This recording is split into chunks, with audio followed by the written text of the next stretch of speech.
მუშაობას იწყებს პირველი არხის საინფორმაციო სამსახური ეთერში მომავალი 12 საათზე სტუდიაში თამარ ურუშაძე მუშაობს.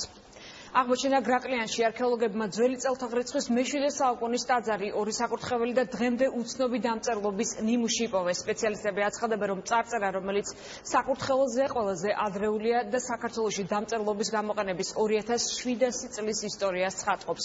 ნინო ფისაძე ადგილზე ის დეტალებს მოგყვება. ნინო, გისმენთ.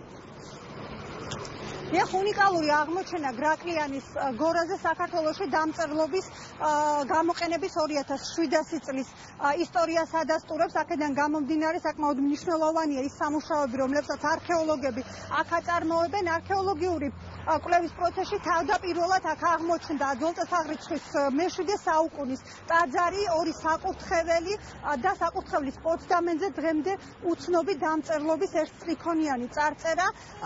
არქეოლოგიური ექსპედიციის ხელმძღვანელის პროფესორ ვახტანგ ლიჩელის აზრით, სწორედ ეს წარწერა ყველაზე ადრეული საქართველოში. წარწერის კვლევაში ქართულ სპეციალისტებთან ერთად ჩაერთვებიან ასევე უცხოელი მკვლევარები. ადგილზე დღეს იმყოფებოდა კულტურის მინისტრით, რომელმაც ადგილზე გაათვალიერა სამუშაოები და განაცხადა, რომ საკმაოდ მნიშვნელოვანია ის სამუშაოები, რომელიც გრაკლიანის გორაზე მიმდინარეობს.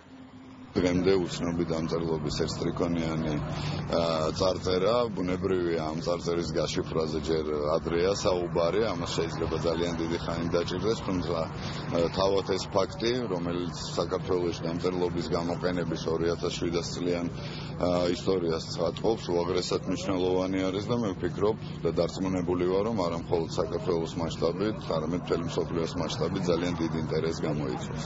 მე ხა ვიმყოფები ტაძარში, რომელიც აშენებული არის ძველი წელთაღრიცხვის მე-7 საუკუნეში, ანუ 2700 წლის წინ.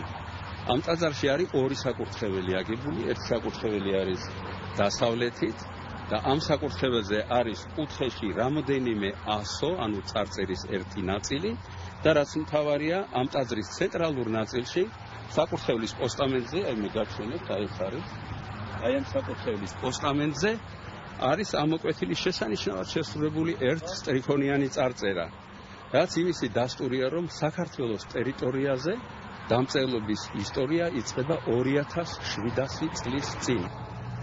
კულტურისა და ძეგლთა დაცვის სამინისტროსა და კულტურული მემკვიდრეობის სააგენტოს ინიციატივითა და დაფინანსებით გრაკლიანის გორაზე მოეწყობა საქართველოში პირველი გზისპირა ღია არქეოლოგიური მუზეუმი. აქ უკვე დაწყებულია სამუშაოები, როგორც მუზეუმის, ასევე ინფრასტრუქტურის მოწყობის სამუშაოები. დიდი მადლობა, ეს იყო ნინო ფისაძე.